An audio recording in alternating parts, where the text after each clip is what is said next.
أعوذ بالله من الشيطان الرجيم. بسم الله الرحمن الرحيم.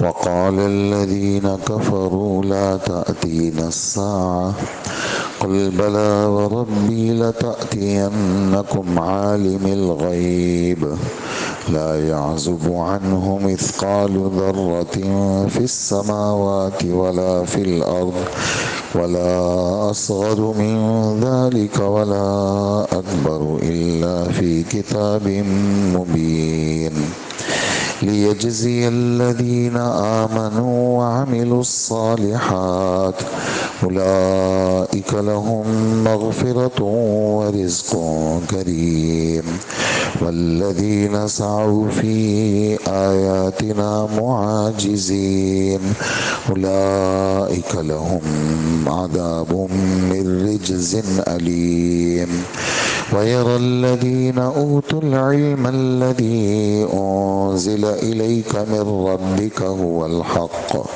ويهدي إلى صراط الحميد صدق اللہ العظیم۔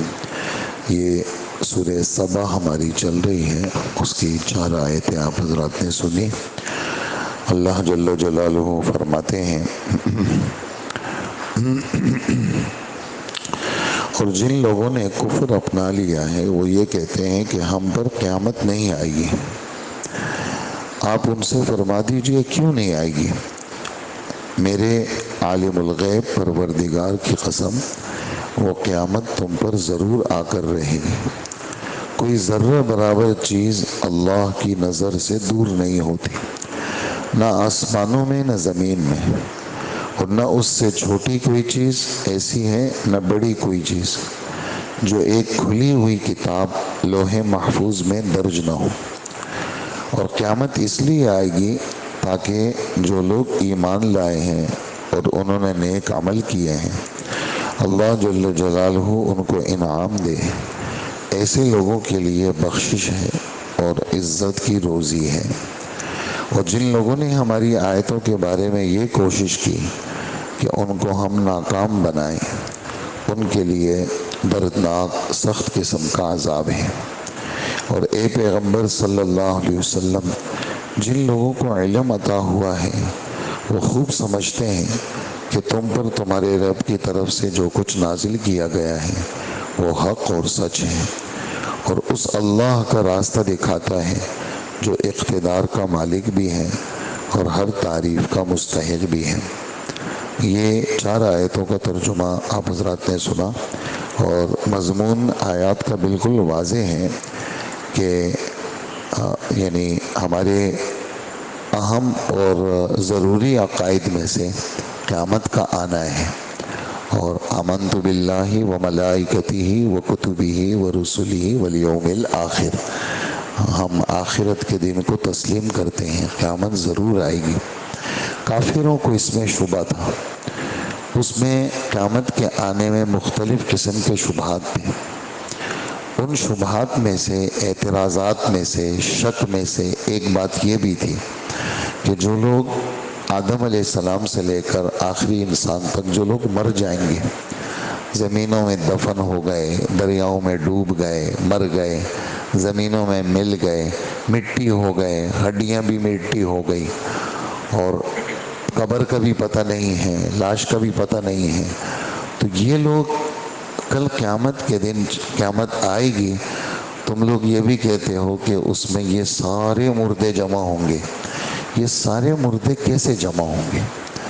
یہ جو لاشیں لوگوں کی بکھری ہوئی ہیں، چورا چورا ہیں پوری دنیا کے اندر، مٹیوں میں ملی ہوئی، کوئی دریاؤں میں، کوئی کہاں، یہ کیسے جمع ہوں گی؟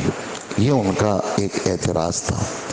تو اللہ جل جلالہ، یعنی ایک تو یہ والی قسم کہ میرے رب کی قسم، اور ایک عالم الغیب کی قسم۔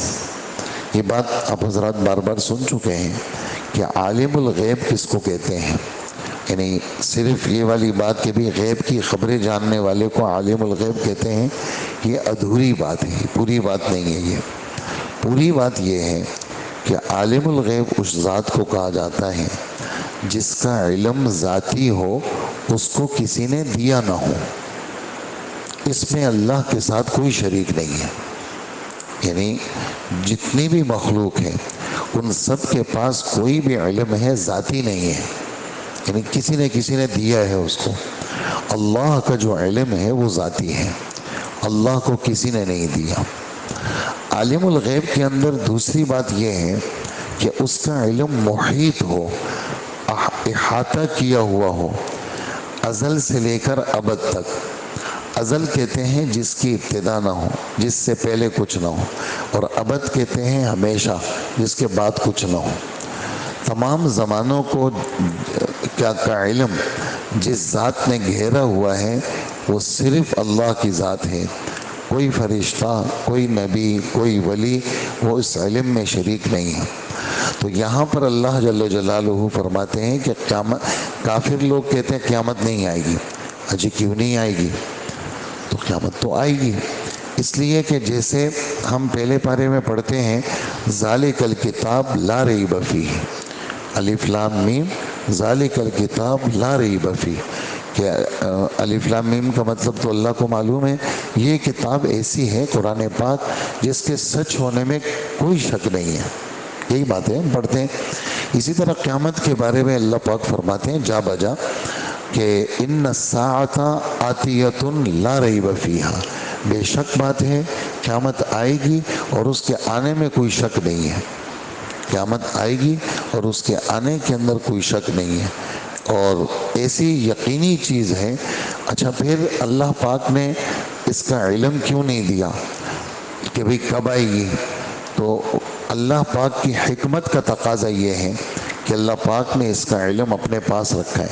ہر بات کی وجہ بھی پتہ نہیں ہے کہ آدمی کہتے ہیں یہ ریزن ہے، یہ وجہ ہے، بھئی ہمیں پتہ ہی نہیں. اللہ پاک نے اس کا علم اپنے پاس رکھا ہے اور خود فرماتے ہیں قل انما علمها عند اللہ. قرآن پاک کی آیت پڑھی میں نے، قل انما علمها عند اللہ. آپ فرما دیجئے، انما کا ترجمہ ہے یہی بات ہے، اس کے سوا کوئی بات نہیں ہے. قل آپ کہہ دیجئے یہی بات ہے، اس کے سوا کوئی بات نہیں ہے. قیامت کا علم اللہ کے پاس ہے اور کسی کے پاس نہیں ہے. یہاں پر یعنی میرے رب کی قسم قیامت آئے گی اور عالم الغیب کی قسم قیامت آئے گی. تو عالم الغیب کی قسم کیوں کھائیے؟ کہا اس لیے کھائی ہے کہ جتنی لاشیں دنیا کے اندر بکھری ہوئی ہیں، کافروں کا یہ گمان ہے کہ اللہ پاک اس کو کیسے جمع کریں گے. تو اس لیے فرمائیں کہ میں عالم الغیب کی قسم کھاتا ہوں. میں چونکہ اللہ ہوں، میں خود اپنی اس صفت کی قسم کھاتا ہوں جو صفت صرف میرے ساتھ ہے اور میرے علاوہ وہ صفت کسی کے پاس نہیں ہے. تو میں اس صفت کی قسم کھاتا ہوں کہ میرے علم میں ہے کہ زمین کے کس کس حصے میں لاش کا کون کون سا ٹکڑا موجود ہے، وہ میرے علم میں. اچھا یہ بات کہاں ہے؟ یہ سورہ قاف کے اندر ہے، 26ویں پارے میں بالکل شروع میں اللہ پاک فرماتے ہیں. یہ باتیں بھی آپ کو میں عرض کر چکا ہوں. قد علمنا ما تنقص الارض منہم، یقینی اور پکی بات ہے کہ ہمیں سب پتہ ہے زمین کے کس کس حصے میں کس کی لاش موجود ہے. اچھا کس کی لاش کو زمین نے کتنا کھایا ہے یہ بھی ہمیں پتہ ہے، اور کس کس لاش کے کون کون سا حصہ، مٹی کے کس کس جز کے اندر کس کا کیا حصہ موجود ہے ہمیں پتہ ہے. اور دوسری بات وعندنا کتاب حفیظ، ہمارے پاس لوح محفوظ بھی ہے. کوئی چیز اس سے باہر نہیں ہے.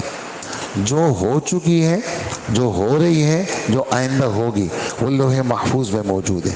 یعنی یہ قدم قدم پہ اللہ پاک ہمارے عقائد پہ بحث کرتے ہیں کہ ہمارا عقیدہ درست رہے اور کسی موقع پر شک شبے کا شکار نہ ہو.